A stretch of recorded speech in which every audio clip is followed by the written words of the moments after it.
ओम नमः शिवाय, हर हर महादेव। तो आज है महाशिवरात्रि और आप सभी को शिवरात्रि की बहुत बहुत शुभकामनाएं।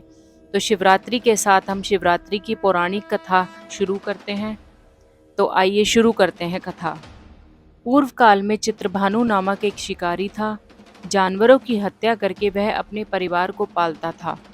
वह एक साहूकार का कर्जदार था, लेकिन उसका ऋण समय पर ना चुका सका। क्रोधित साहूकार ने शिकारी को शिवमठ में बंदी बना लिया। संयोग से उस दिन शिवरात्रि थी। शिकारी ध्यानमग्न होकर शिव संबंधित धार्मिक बातें सुनता रहा। चतुर्दशी को उसने शिवरात्रि व्रत की कथा भी सुनी। शाम होते ही साहूकार ने उसे अपने पास बुलाया और ऋण चुकाने के विषय में बात की।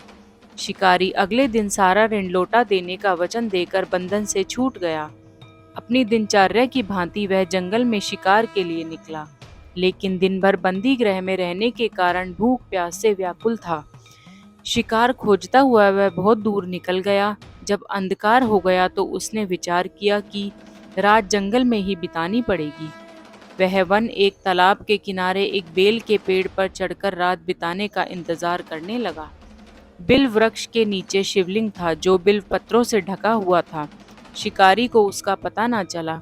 पड़ाव बनाते समय उसने जो टहनियां तोड़ी वे संयोग से शिवलिंग पर गिरती चली गई। इस प्रकार दिन भर भूखे प्यासे शिकारी का व्रत भी हो गया और शिवलिंग पर बिल्व पत्र भी चढ़ गए। एक पहर रात्रि बीत जाने पर एक गर्भिणी हिरनी तालाब पर पानी पीने पहुंची। शिकारी ने धनुष पर तीर चढ़ाकर जो ही प्रत्यंचा खींची, हिरनी बोली, मैं गर्भिणी हूँ, शीघ्र ही प्रसव करूंगी। तुम एक साथ दो जीवों की हत्या करोगे, जो ठीक नहीं है। मैं बच्चे को जन्म देकर शीघ्र ही तुम्हारे समक्ष प्रस्तुत हो जाऊंगी, तब मार लेना। शिकारी ने प्रत्यंचा ढीली कर दी और हिरनी जंगली झाड़ियों में लुप्त हो गई। प्रत्यंचा चढ़ाने तथा ढीली करने के वक्त कुछ बिल्व पत्र अनायास ही टूटकर शिवलिंग पर गिर गए। इस प्रकार उससे अनजाने में ही प्रथम प्रहर का पूजन भी संपन्न हो गया। कुछ ही देर बाद एक और हिरनी उधर से निकली। शिकारी की प्रसन्नता का ठिकाना ना रहा। समीप आने पर उसने धनुष पर बाण चढ़ाया। तब उसे देख हिरनी ने विनम्रता पूर्वक निवेदन किया, हे शिकारी, मैं थोड़ी देर पहले ऋतु से निवृत्त हुई हूँ, कामातुर विरणी हूँ, अपने प्रिय की खोज में भटक रही हूँ। मैं अपने पति से मिलकर शीघ्र ही तुम्हारे पास आ जाऊंगी। शिकारी ने उसे भी जाने दिया। दो बार शिकार को खोकर उसका माथा ठनका। वह चिंता में पड़ गया। रात्रि का आखिरी पहर बीत रहा था। इस बार भी धनुष से लगकर कुछ बेलपत्र शिवलिंग पर जा गिरे तथा दूसरे प्रहर की पूजन भी संपन्न हो गई। तभी एक अन्य हिरनी अपने बच्चों के साथ उधर से निकली। शिकारी के लिए यह अवसर था। उसने धनुष पर तीर चढ़ाने में देर नहीं लगाई। वह तीर छोड़ने ही वाला था कि हिरनी बोली, हे शिकारी, मैं इन बच्चों को इनके पिता के हवाले करके लौट आऊंगी, इस समय मुझे मत मारो। शिकारी हंसा और बोला, सामने आए शिकार को छोड़ दूं, मैं ऐसा मूर्ख नहीं। इससे पहले मैं दो बार अपना शिकार खो चुका हूँ। मेरे बच्चे भूख प्यास से व्याकुल हो रहे होंगे। उत्तर में हिरनी ने फिर कहा, जैसे तुम्हें अपने बच्चों की ममता सता रही है, ठीक वैसे ही मुझे भी।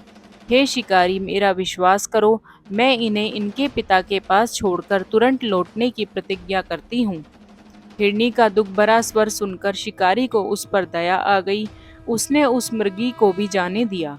शिकार के अभाव में तथा भूख प्यास से व्याकुल शिकारी अनजाने में ही बेल वृक्ष पर बैठा बेलपत्र तोड़ तोड़ कर नीचे फेंकता जा रहा था। पो फटने को हुई तो एक हष्टपुष्ट मृग उसी रास्ते पर आया। शिकारी ने सोच लिया कि इसका शिकार वह अवश्य करेगा। शिकारी की तनी प्रत्यंचा देखकर मृग विनीत स्वर में बोला, हे शिकारी, यदि तुमने मुझसे पूर्व आने वाली 3 मृगियों तथा छोटे छोटे बच्चों को मार डाला है, तो मुझे भी मारने में विलंब ना करो, ताकि मुझे उनके वियोग में एक क्षण भी दुख न सहना पड़े। मैं उन हिरनियों का पति हूँ। यदि तुमने उन्हें जीवन दान दिया है तो मुझे भी कुछ क्षण का जीवन देने की कृपा करो। मैं उनसे मिलकर तुम्हारे समक्ष उपस्थित हो जाऊंगा। मृग की बात सुनते ही शिकारी के सामने पूरी रात का घटना चक्र घूम गया। उसने सारी कथा मृग को सुना दी। तब मृग ने कहा, मेरी तीनों पत्नियां जिस प्रकार प्रतिज्ञाबद्ध होकर गई हैं, मेरी मृत्यु से अपने धर्म का पालन नहीं कर पाएंगी। अतः जैसे तुमने उन्हें विश्वास पात्र मानकर छोड़ा है, वैसे ही मुझे भी जाने दो। मैं उन सबके साथ तुम्हारे सामने शीघ्र ही उपस्थित होता हूँ। शिकारी ने उसे भी जाने दिया। इस प्रकार प्रातः हो गई। उपवास, रात्रि जागरण तथा शिवलिंग पर बेलपत्र चढ़ने से अनजाने में ही शिवरात्रि की पूजा पूर्ण हो गई। पर अनजाने में की हुई पूजन का परिणाम उसे तत्काल मिला।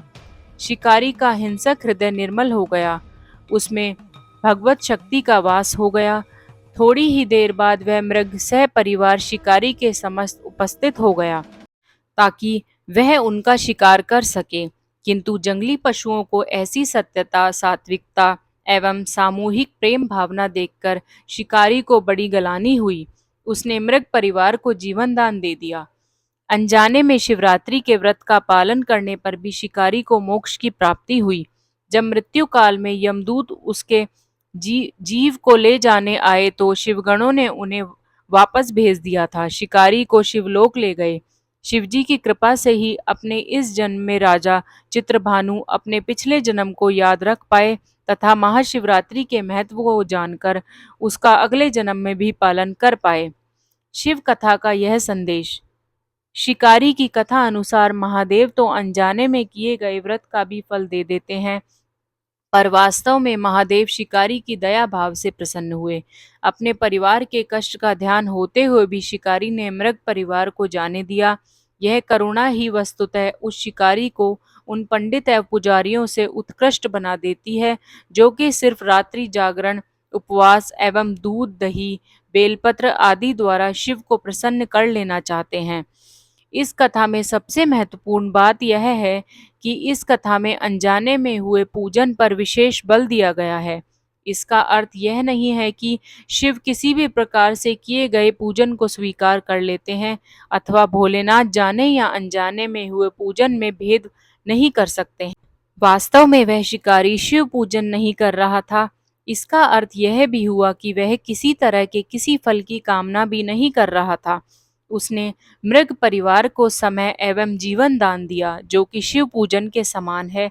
शिव का अर्थ ही कल्याण होता है। उन निरीह प्राणियों का कल्याण करने के कारण ही वह शिव तत्व को जान पाया तथा उसका शिव से साक्षात्कार हुआ। परोपकार करने के लिए महाशिवरात्रि का दिवस होना भी अवश्य नहीं है। पुराण में 4 प्रकार के शिवरात्रि पूजन का वर्णन है। मासिक शिवरात्रि, प्रथम आदि शिवरात्रि तथा महाशिवरात्रि। पुराण वर्णित अंतिम शिवरात्रि है नित्य शिवरात्रि। वस्तुतः प्रत्येक रात्रि ही शिवरात्रि है।